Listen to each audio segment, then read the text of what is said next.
네, 안녕하세요. 단독자 TV의 단독자입니다. 네, 이번 시간에는 프랑스 사회학자이자 디자인론, 그리고 문예평론에도 일가견이 있었던 장 보드리아르에 대해서 말씀을 드리고, 그리고 그가 주장했던 개념인 차이의 원리와 그리고 시뮬라르크에 대해서 간단하게 소개를 해보도록 하겠습니다. 먼저 그는 이제 1929년에 태어났습니다. 이제 이 당시에 경제 대공황이 있었죠. 네, 미국으로부터 시작을 해서 유럽 전체에 영향을 미쳤던 이러한 경제적 위기, 그리고 얼마 지나지 않아서 전체주의, 그리고 무솔리니와 히틀러가 이제 연합을 해서 일으켰던 2차 세계대전, 그리고 나서 또 이제 전후 세대 가치관 상실, 그리고 이제 뭐 옳고 그름에 대한 기준의 붕괴, 이성이 모든 걸 다 해결해 줄 거라고 생각했던 그 모더니즘의 그 사회에서 이 이성이 가지고 있는 어떤 그러한 부작용, 역기능 이런 것들을 발견하게 되면서 포스트 모더니즘으로 흘러가던 그 격동기의 시대에 살았던 인물입니다. 근데 우리가 이 보드리아르를 주목해보는 이유가 뭐냐면은 이 보드리아르가 그 당시 이제 생전에 주장했었던 내용이 중요하다라고 할 수 있는데, 그는 이제 앞으로 도래할 미래 사회에 대한 예견자로서, 어떻게 보면 선각자로서 그가 이제 우리에게 있어서 어떤 중요한 의미를 지니고 있다라고 할 수 있기 때문입니다. 그러면 어떠한 측면에서 그렇게 볼 수 있는지 설명을 해드려야겠죠. 네, 그럼 제가 방금 말씀드렸던 차이의 원리부터 설명을 해드리도록 하겠습니다.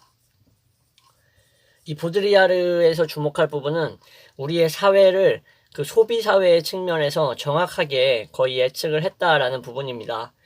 이 차이의 원리에서는 그 소비 사회라고 할 수 있는데, 이 소비 사회, 소비가 중심이 되는 사회라고 보시면 돼요. 생산과 소비. 그렇지만 소비가 좀 더 목적이 되어 생산이 소비를 위해서 생산되어 가는 이러한 사회를 소비사회라고 보시면 됩니다. 근데 이러한 소비사회에 이전 사회가 있었겠죠. 이 이전 사회가 있었고 소비사회가 있었겠죠. 소비사회는 솔직히 예전에도 있었고 지금도 소비사회라고 할 수 있습니다. 소비사회가 좀 더 확대되고 좀 더 확장된 사회가 바로 지금 사회라고 할 수 있는데, 이 소비사회 이전 같은 경우에는 고대 그리스나 이 문명의 발상지 로마, 아니면은 또 중국도 있죠. 뭐 이런 곳들. 우리나라 같은 경우는 그 당시에 이제 구석기, 신석기 시대였죠. 그래서 농경과 목축, 아니면은 뭐 채집을 하면서 살았습니다. 근데 여기서 중요한 게 있어요. 제가 왜 구석기, 신석기 예를 드냐면, 여기서 이제 상품의 개념, 상품을 생산하고 여기서 서로 거래하는 측면에 집중을 해야 되는데, 상품에 있어서 여기서 말하는 보드리아르가 보는 상품은 정보나 아니면은 여기에 문화 같은 것도 포함이 된다라는 거를 우리가 주목을 해야 됩니다. 당연히 재화가 포함되겠죠. 상품이니까. 원래 기본 의미가 재화죠, 상품은. 그리고 나서 이제 서비스 같은 것도 포함을 시킵니다. 등이죠, 서비스 등. 근데 이러한 상품을, 이러한 제가 말한 선사시대라고 할 수 있죠, 한마디로. 문자 기록 이전의 시대. 뭐 이런 시대 같은 경우에는 예를 들어 볼게요. 어떤 부족이, 이렇게 채집을 되게 많이 하고, 빠른 시간 내에 효율적으로 하는 부족이 있다고 치고, 어떤 부족은 그 당시에 이제 유명했던 뭐 토기 같은 것들 있죠. 뭐 빗살무늬라든가, 뭐 민무늬 토기 같은 것들 있죠. 우리가, 잘 알고 있는. 그런 토기를 잘 제작한다고 봅시다. 가정을 해보는 겁니다. 그랬을 때 이제 이러한 서로에게 특화된, 서로에게 이러한 절대적인 우위가 있는 이러한 것들을 이제 서로 교환을 하게 되겠죠. 어떻게 보면 무역적인 원리로 봤을 때.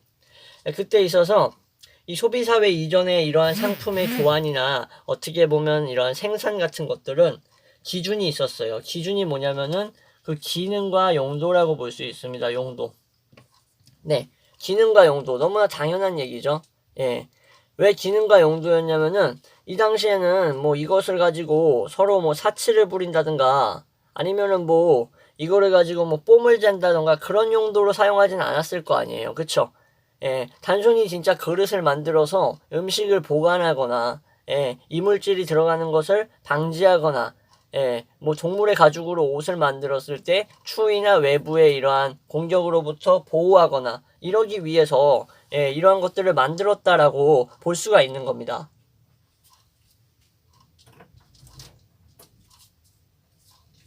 충분히 기능과 용도에 따라서 이러한 제품들이 생산되고 거래가 됐다라고 볼 수 있는 거죠. 네. 잠시 제가 중단했던 이유가 뭐 좀 여담이지만 저희 집 강아지가 제 방에 들어오겠다고 해서 잠깐 문을 열어줬습니다. 네, 어쨌든 그래서 이러한 기능과 용도의 차원에서 이제 서로에게 이제 교환과 이러한 상호작용이 일어났었다. 상품의 가치는 이러한 부분에 치중했었다라고 보시면 돼요. 그러니까 어떠한 정보를 제공하는 것도 있어서 그것에 뭐 기능이 있어야 되는 거예요. 어디에 가지 마라. 뭐 위험한 맹수가 있다. 어떠한 버섯은 독버섯이니까 좀 화려하고 뭐 줄무늬가 많은 그러한 버섯들을 웬만하면 먹지 말자. 뭐 이러한 정보를 공유했을 거 아니에요. 그쵸? 그 시대에도. 아무리 문화가 발달되지 않았다고 지금 기준에서 옛날 문화라고 볼 수 있는 그러한 시대에도 이러한 기능과 용도 차원에서 정보의 이러한 교환 같은 것들이 일어났다라고 볼 수 있는 겁니다. 그런데 이제 소비사회를 소비사회에 이제 오게 되면 이제 정반대의 상황이 발생합니다. 정반대라고 할 수 있을지 모르겠지만 전혀 다른 양상이라고 표현을 할게요.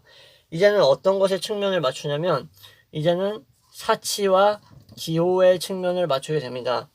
사치와 기호가 뭐냐? 이 상품이라는 것을 그것의 용도보다는 사치나 기호의 측면에서 생산하고 그것을 소비하려고 한다라는 겁니다. 어떻게 보면은 용도 같은 거는 전혀 신경도 안 쓰고 사치나 기호만을 신경 쓰는 사람들도 존재합니다. 특히나 현대사회에 진짜 주변을 둘러보면 아시겠지만 이러한 소비를 하고 계시는 분들이 정말 많아요. 뭐 예를 들어서 제가 어렸을 때인데 이제 뭐 한때 이제 막 코트 그 막 동물 가죽으로 만든 코트나 이러한 무스탕이라고 불렀던 것 같은데 그런 것들이 이제 많이 유행을 했었어요. 이제 중년층이나 이제 좀 돈 많은 사모님들, 뭐 사장님들 사이에서. 그죠?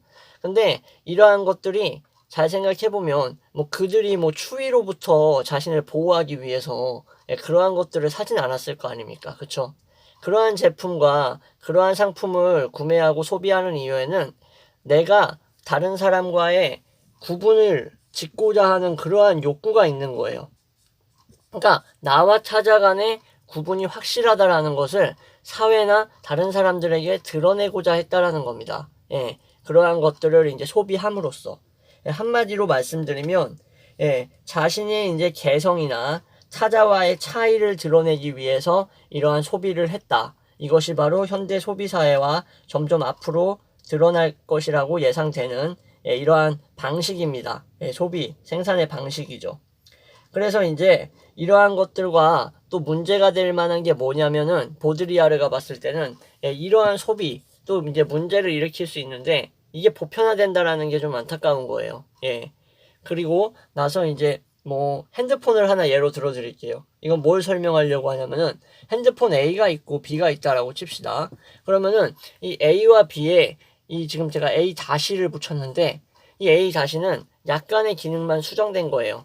더 추가되거나 뭐 예를 들어서 A라는 제품이 있는데 A라는 제품에서 한 몇 달 지나지도 않았는데도 불구하고 뭐 해상도를 조금 더 늘린다든가 아니면은 뭐 업무에 필요한 어떤 엑셀 프로그램에 특화된 문서 작업에 특화된 이러한 뭐 사무적 프로그램이 이제 깔려 있는 그러한 이제 전문화된 어떠한 기능을 하나 집어넣는다든가 아니면은 뭐 이렇게 또 다른 거 뭐 있죠?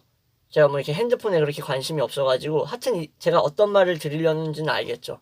이렇게 약간 커다란 변화는 아닌데 조금씩 이제 기능이나 이러한 어떤 그러한 성능을 추가해가지고 제품들을 단시간 안에 계속 생산해내죠. 제조업체에서. 근데 이러한 것을 봤을 때 이러한 것들이 왜 일어나는가를 이제 분석을 해보면은 이러한 약간의 차이가 있는 상품을 이제 끊임없이 만들어내면서 우리의 소비 욕구, 우리가 구매하고자 하는 이 소비 욕구를 끊임없이 자극을 한다라고 얘기를 합니다. 보드리아르는. 그러니까 이제 기능이나 용도의 차원에서 이제 그게 필요해서 물론 핸드폰을 사는 것도 있겠지만, 근데 이제 뭐 몇 달 지나지도 않았는데, 뭐 핸드폰이 완전 망가지지도 않았는데 뭐 새 거가 나오면 자꾸 바꾸고 싶고 교체하고 싶고, 이런 것들은 솔직하게 말해서 이 소비 욕구에 휩쓸려 있다라고 볼 수 있는 거죠. 그쵸? 내 자신이 현명하고 합리적인 소비를 하고 있는 게 아닌 거죠. 예. 그래서 이제 보드리아르 같은 경우는 이러한 원리 있죠. 제가 말씀드린 사치와 기호를 목적으로 남과 나를 차별짓기 위해서, 한마디로 좀 내가 이제 좀 이런 제품을 사용하면 난 너희들과 달라, 난 너희들보다 가치 있고 좀 더 나은 사람이야, 품격 있는 사람이야, 나는 고귀한 사람이야 라는 것을 드러내기 위한 이러한 소비, 예, 이러한 휩쓸림 현상을 바로 차이의 원리라고 얘기를 한 겁니다. 네, 차이의 원리는 이렇게 설명을 해드리면 될 것 같고요. 다음은 이제 좀 더 어떻게 보면은 중요하다라고 생각되는 부분인데, 소비의 차원은 아니고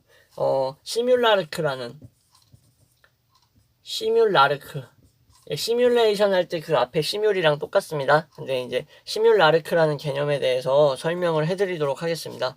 네, 여러분 매트릭스를 보신 적 있죠? 옛날 영화인데 이제 그 당시에 이제 키아누 리브스에게 이제 명성의 어떻게 보면은 뻥튀기라고 해야 되나?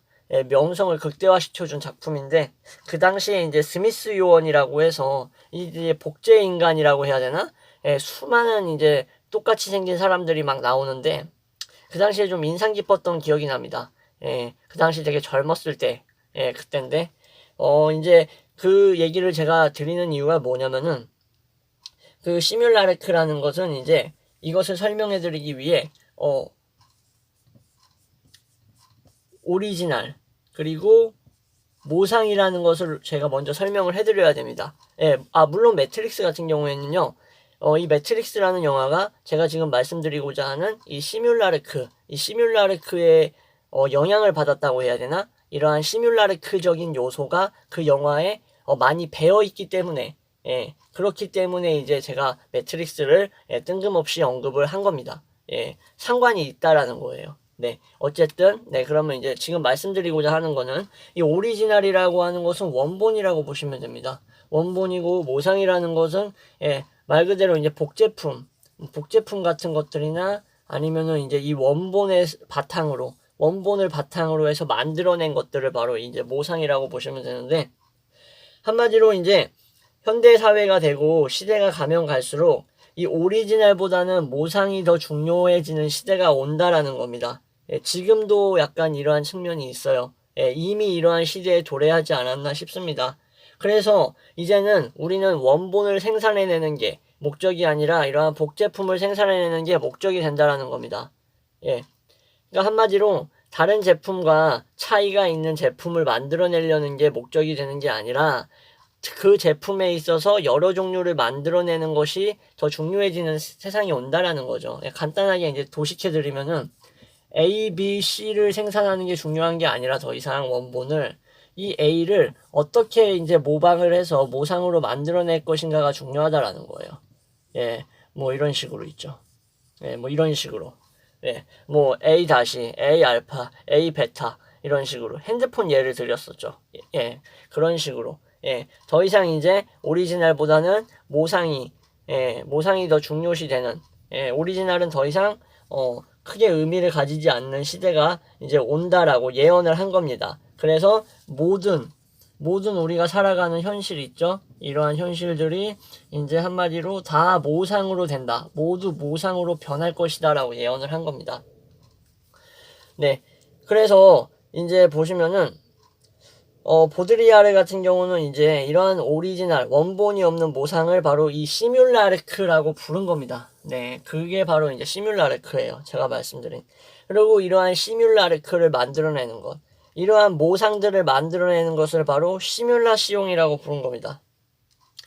이 이제 영어로 쓰면은 시뮬레이션이랑 철자가 똑같습니다. 근데 이제 이 사람이 이제 프랑스인이었기 때문에 이제 이거를 이제 시뮬라시옹이라고 이렇게 부르는 건지, 제가 이제 프랑스어에 대해서 뭐 일가견이 있는 사람은 아니기 때문에 시뮬레이션을 시뮬라시옹이라고 부르는지 정확히 동일어인지는 모르겠습니다. 예, 그렇지만 예, 이렇게 시뮬라숑이라고 불렀습니다. 네. 그리고 이제 오리지널이 더 이상 존재하지 않는 그 상황에서 중요한 게 있어요. 이제 오리지널이 없죠, 더 이상. 예. 그리고 이 모상들이 중요하고 모상만이 존재하는 이 사회, 그 세상에서는 이 모상이 뭐가 되냐면 이제 실체가 되는 겁니다. 예. 실체가 된다라는 말은 마치 모상이 원본이었던 것처럼 취급을 받는다라는 겁니다. 그러니까 이러한 알파 다시 알파 A 알파, A 다시 A 베타 같은 것들이 원래 원본이었던 것처럼 우리가 취급을 하게 된다라는 거예요. 예. 그렇게 해서 이제 진정한 원본이라는 건 존재하지 않게 된다라는 거죠. 그래서 현실과 이러한 비현실, 그러니까 비현실은 이러한 복제품 모상인 거고 현실은 이러한 오리지널이라고 볼 수 있습니다. 이러한 것들이 이제 구별되지 않는다. 예, 구분이라고 할게요. 구별되지 않는 이러한 사회를 뭐라고 불렀냐면, 이러한 상황을, 보드리아르는 이제, 하이퍼리얼이라고 불렀습니다. 하이퍼리얼. 네. 이렇게 불렀습니다. 파생실제라고도 하는데, 예.